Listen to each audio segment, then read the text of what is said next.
Würde ich jetzt 2024 mit dem Tabletop-Hobby beginnen, dann würde ich mir so ein paar Gedanken machen, die ich hier heute mit euch teilen möchte. Und falls du jetzt in dieser gleichen Situation bist, das Tabletop-Hobby an und für sich schon zu kennen, zu wissen, was das ist, oder jemanden kennst, der eben daran Interesse haben könnte, dann ist das hier genau das richtige Video für dich. Und damit Servus auf deinem YouTube-Kanal für kleinere Tabletop-Spielsysteme und auch Hobby-Tipps. Zuallererst würde ich mir mal die Frage stellen, was interessiert mich überhaupt? Also wir gehen mal davon aus, du weißt schon, was das Tabletop-Hobby ist, hast aber sonst noch keine Berührungspunkte. Also stellt sich mal die Frage, bist du eher interessiert an Science-Fiction oder Fantasy-Tabletops, vielleicht auch etwas Historisches? Das ist schon mal eine Frage, in die das Ganze am Anfang gehen könnte und gehen sollte, um dir mal über das klar zu werden. Da gibt es natürlich eine ganze Menge an verschiedenen Möglichkeiten, wie hier zum Beispiel Mantic Games, die hier Halo Flashpoint im Herbst 2024 veröffentlicht werden. Kennt man von den Computerspielen wahrscheinlich. Oder auch hier auf der rechten Seite Kings of War im Fantasy-Bereich angesiedelt. Auch hier die Unterschiede: Halo verwendet weniger Figuren, ein Skirmish-Tabletop, und Kings of War ist ein Massenspielsystem, ein Rank-and-Flank-System, wo ihr ganze Regimenter auf dem Spielfeld habt und dementsprechend auch größere Armeen. Oder auch zum Beispiel Warhammer, auch das ist etwas, müsst ihr auch die Frage stellen. Das kennt ihr vielleicht schon, habt ihr davon schon eben gehört, ist vielleicht der richtige Einstiegspunkt in diese Richtung für euch, was euch interessiert. Vielleicht kennt ihr schon hier von Warhammer 40k das Universum ein bisschen den Hintergrund, und das interessiert euch. Also das sind alles so Gedanken, die man sich hier vielleicht am Anfang mal stellen sollte, was mich überhaupt interessiert, oder auch, wenn ich wieder im Bereich Fantasy bin, dann vielleicht doch Warhammer The Old World, was auch von Games Workshop ist, oder eben auch Warhammer Age of Sigmar. Wenn es natürlich jetzt darum geht, im Skirmish-Bereich zu bleiben, also sprich weniger Figuren, so wie wir das mit Halo Flashpoint haben, gibt es natürlich auch im Fantasy-Bereich einige Sachen, wie zum Beispiel hier Freebooters Fate, wo ihr auch nur ein paar wenige Figuren auf dem Spielfeld habt. Also das ist mal der erste Gedanke, sich hier mal einfach zu überlegen, was interessiert mich persönlich. Will ich eher Massensysteme spielen, eher Fantasy, Science Fiction oder vielleicht auch etwas Historisches, wie zum Beispiel Flames of War. Dazu habe ich ja auch schon einige Videos auf dem Kanal gebracht. Könnt ihr gerne mal nachschauen. Eine ganz gute Anlaufstelle in diesem Zusammenhang, wenn ihr euch dann schon mal ein paar Gedanken vielleicht gemacht habt oder eben noch nicht so genau wisst, was ihr wollt, ist natürlich hier YouTube auf der Plattform, wo du dich gerade befindest. Da kannst du einfach nach den verschiedenen Spielsystemen wie Freebooters Fate oder auch einfach Games Workshop mal suchen, wirst du einiges an Videos finden, wo du dir eben auch Informationen zu den Spielsystemen holen kannst. Da findest du auch sehr, sehr vieles, von Systemvorstellungen über Unboxings zu zum Beispiel Starterboxen, die ja für dich als Anfänger dann interessant sein könnten und sehr wahrscheinlich auch interessant sind. Solche Dinge wirst du hier finden, oder eben auch solche Informationstipps-Videos, wie ich es hier gerade mache, wie du dir es anschaust. Oder eben auch Battle Reports, also Spielberichte, wo du schon einmal ein bisschen so eine Einführung bekommst, beziehungsweise vielleicht auch einen Einführungs-Battle Report, wo du siehst, wie das jeweilige Spielsystem funktioniert. Auch das ist etwas, das du hier auf YouTube zum Beispiel wieder im Spezifischen finden kannst. Gibt natürlich auch andere Quellen dafür, aber eben auch hier, um mal einen Überblick zu bekommen, bietet sich hier YouTube als eine Plattform ganz gut eigentlich an. Weiters stellt sich hier natürlich auch die Frage der Kosten. Denn Tabletop ist nun mal ein Hobby, kostet im Regelfall Geld. Und wie wir wissen, meistens Hobbys sind nicht unbedingt das günstigste. Auch das Tabletop-Hobby ist hier leider keine Ausnahme.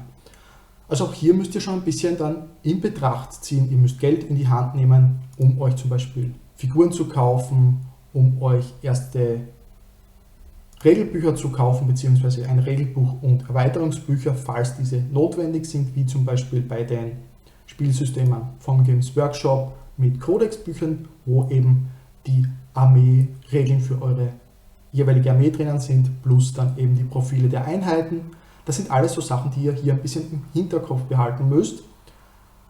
Und daher ist es zwar nicht immer so, dass jetzt übermäßig viel Geld ausgegeben werden muss, vor allem nicht am Anfang, aber ein bisschen ist ja dann doch meistens hier dabei. Kommt natürlich auch immer aufs Spielsystem drauf an.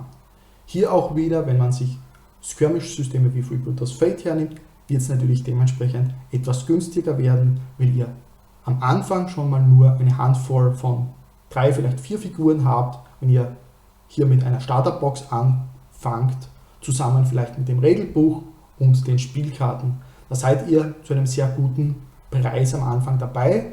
Wohingegen, wenn ihr jetzt mit Games Workshop beginnt, müsst ihr euch das Regelbuch kaufen, wenn ihr nicht irgendeine 2-Spieler-Starterbox bekommt, wo das Regelbuch schon dabei ist. Also braucht ihr dort ein Regelbuch, meistens wie vorhin gesagt diesen Kodex mit euren Armeeregeln bzw. Battletum, wie auch immer das dann heißt. Dann natürlich die Figuren, dort auch nicht nur 4 oder 5 am Anfang, sondern wesentlich mehr, um erstmal nur starten zu können. Und von dort geht es natürlich dann auch noch weiter. Bei Freebooters Fate seid ihr dann, oder auch anderen Skirmish-Tabletop-Systemen wie Malifaux zum Beispiel oder Karnevale, hat ihr dann vielleicht nur 7, 8, 10 Figuren insgesamt, wenn ihr ein vollständiges Spiel spielt, auf eurem Spieltisch pro Seite, wohingegen es bei Warhammer 40k schon durchaus mal 40, 50, 60 und mehr Figuren werden können. Dementsprechend ist natürlich auch in diese Richtung bezogen dann das Hobby dementsprechend etwas günstiger oder auch etwas teurer für dich. Bedeutet aber nicht, dass es nicht auch die Möglichkeit gibt, hier günstiger einzusteigen oder auch kostenlos. Zum Beispiel gibt es auch One-Page-Rules. Hier bekommt ihr eigentlich die Regeln komplett kostenlos, müsst gar nichts dafür zahlen. Ich werde euch auch diese Seite bzw. die verschiedenen Spielsysteme, Webseiten der Hersteller hier in der Videobeschreibung unten noch verlinken. Falls dich das mehr interessiert, dann kannst du dort weiterschauen, um dich hier dann noch weitere Informationen zu holen. Aber hier zum Beispiel One-Page-Rules, wie gesagt, kommst du kostenlos an die Regeln und hier bei Games siehst du auch, hier hast du sehr viele Möglichkeiten. Grimdark Future ist so etwas ähnliches wie Warhammer 40.000. Grimdark Future Firefight ist im gleichen Bereich angesiedelt, aber eben auf Skirmish-Ebene. Und hier geht es eben dann weiter. Age of Fantasy ist etwas in Richtung, wie es der Name schon sagt, Fantasy mit eben dementsprechend Armeen. Skirmish wieder das gleiche mit weniger Figuren. Das Fantasy hier oben benutzt eben eher eine Armeegröße, wie man es von Age of Sigmar her zum Beispiel kennt, oder auch Regiments. Das wäre dann wieder ein Vergleich zu Warhammer The Old World oder auch Kings of War. Nur eben wie gesagt, bekommt ihr hier, wenn wir uns eines dieser Systeme anschauen, könnt ihr auch hier die Regeln komplett kostenlos runterholen. Das ist ein PDF, hat auch nur wenige Seiten, also auch hier vielleicht zum Überlegen, solche Dinge wie One-Page-Rules geben euch einen vergleichsweise schnellen Einstieg mit wenigen, schlankeren Regeln und ihr habt hier die Möglichkeit, bestehende Figuren, Sammlungen dann auch zu verwenden, weil Grimdark Future darauf aufgebaut ist, beziehungsweise auch gestartet hat damals, dass man hier eigentlich andere Figuren verwendet. Mittlerweile könnt ihr aber auch hier Figuren kaufen, falls euch das zum Beispiel interessieren sollte. Aber auch hier das Thema, hier könnt ihr zum Beispiel bei diesen One-Page-Rule-Elementen die Regeln zum Beispiel komplett kostenlos bekommen. Das gleiche betrifft auch andere Spielsysteme wie zum Beispiel Karnevale oder auch Malifaux, werde ich euch auch in der Videobeschreibung verlinken. Dort könnt ihr euch die Regeln auch komplett kostenlos holen und das Spiel einfach mal spielen, ausprobieren. Dort gibt es Gangbilder bzw. Army-Bilder, die ihr alle komplett kostenlos verwenden könnt. Also auch hier habt ihr unterschiedliche Möglichkeiten, hängt auch wieder mit dem ersten Punkt zusammen. Man muss sich mal überlegen, was interessiert mich selbst eigentlich, was möchte ich vielleicht spielen. Ich werde dazu dann aber auch bereits nächste Woche dann ein Folgevideo auch machen, das sich hier dann auch mit dem Thema der spielerischen Seite ein bisschen auseinandersetzt, beziehungsweise dass es ja nicht einfach nur darum geht, jetzt mit dem Hobby anzufangen und alleine zu spielen, sondern man ja auch Mitspieler braucht. Also falls dich das interessiert und du da mehr wissen möchtest, schau gerne nächste Woche wieder vorbei und teile das Video dann auch gerne, auch dieses Video hier. Und vielleicht einfach den Kanal abonnieren, dann verpasst du auch auf jeden Fall das Video für nächste Woche nicht. Also jetzt haben wir uns so ein paar Elemente jetzt angesehen. Erstmal überleg dir, was dich interessiert, in welche Richtung soll es für dich gehen. Hast du da vielleicht schon Präferenzen oder auch nicht? Dann im zweiten Punkt, schau hier auf YouTube weiter, such nach verschiedenen Spielsystemen oder Tipps für Tabletop. Du wirst hier einiges finden. Wenn du Tabletop mit Deutsch verbindest, wirst du sehr wahrscheinlich Sachen hier für das Tabletop-Hobby finden, wie es wir hier im deutschsprachigen Raum eben benennen. Ansonsten wäre vielleicht Miniature Wargaming oder Tabletop Wargaming angebracht für englische Inhalte, weil dort könnte es dann unter Tabletop auch sein, dass du Rollenspiel oder Brettspiel Sachen findest, was du hier jetzt in dem Fall ja gar nicht suchst. Also das nur so als kleiner Tipp. Und dann haben wir noch ein paar verschiedene Blicke hier geworfen auf unterschiedliche kleine Spielsysteme, wo du dir vielleicht überlegen kannst, ob dich das Ganze interessiert, beziehungsweise ob hier etwas für dich eventuell dabei ist, wo du jetzt eben dann schon weiterschauen kannst. Aber das ist natürlich noch nicht alles. Als letzten Punkt möchte ich hier jetzt noch darum sprechen, wir haben jetzt dann natürlich unsere Figuren, brauchen aber noch mehr Materialien. Also wie schon gesagt, du hast hier verschiedene Möglichkeiten einzusteigen, kostenlos oder eben auch mit mehr oder weniger viel Kosten, die auf dich zukommen am Anfang. Aber wenn du dann schon mal Figuren dir gekauft hast oder auch drucken hast lassen über einen 3D-Druckservice zum Beispiel, weil du hier was gefunden hast, dann müssen die natürlich in dem Regelfall auch noch zusammengebaut werden, bemalt werden. Dafür brauchst du dann auch noch Sekundenkleber, Plastikkleber, je nachdem aus welchem Material deine Figuren bestehen.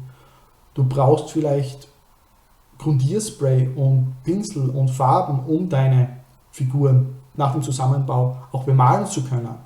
Das sind auch alles Elemente, die du hier vielleicht ebenfalls in Betracht ziehen musst.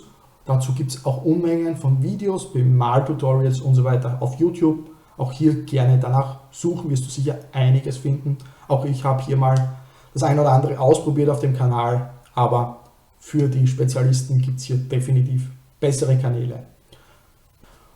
Und dann hast du natürlich da jetzt deine Figuren, du hast deine Kleber, um die Figuren zusammenzubauen, du hast Pinsel, du hast Farben, um die Figuren bemalen zu können. Das ist soweit alles erledigt, aber du brauchst dann meistens auch noch Spielmaterial zusätzlich. Also wenn es dann darum geht, zum Spielen zu kommen, musst du auch noch überlegen, du brauchst vermutlich bei den meisten Spielsystemen irgendeine Form von Würfel. Sehr viele Tabletops verwenden 6-seitige Würfel, andere haben auch 8-seitige oder 10-seitige, möglicherweise auch wie bei Infinity the Game 20-seitige Würfel. Also auch hier wirst du vermutlich einkaufen müssen, es sei denn, du kaufst eben so ein Starter-Set. Dort kommt es dann auch immer mal wieder vor, dass eben auch Würfel schon bereits dabei sind aber sehr häufig dann zu wenige, um dann wirklich vernünftig spielen zu können, aber mal ganz okay für den Einstieg. Oder eben wie hier wieder beim Beispiel Freebooters Fate, benötigst du ein eigenes Kartendeck dafür. Auch das solltest du dir dann eben in Betracht ziehen, dass du dir das eben holen musst, um das Spiel überhaupt spielen zu können. Figuren und Regelbuch alleine reichen auch hier nicht, sind natürlich nur geringere Kosten im Vergleich zu den anderen Sachen, aber auch das ist eben etwas, das du auf alle Fälle in Betracht ziehen musst. Ansonsten habe ich noch in den vergangenen Wochen 2 Videos gemacht. Eines von letzter Woche beschäftigt sich mit der Frage, warum du vielleicht Games Workshop Spielsysteme spielen solltest. Das Video wirst du hier verlinkt finden am Ende, kannst du dir gleich in weiterer Folge jetzt ansehen. Und ein zweites Video, dort geht es um das Thema Mantic Games Kings of War, das ihr hier eben rechts seht, wo ich mir die Frage gestellt habe bzw. erklärt habe, wieso ich Kings of War mittlerweile gegenüber Warhammer The Old World bevorzuge.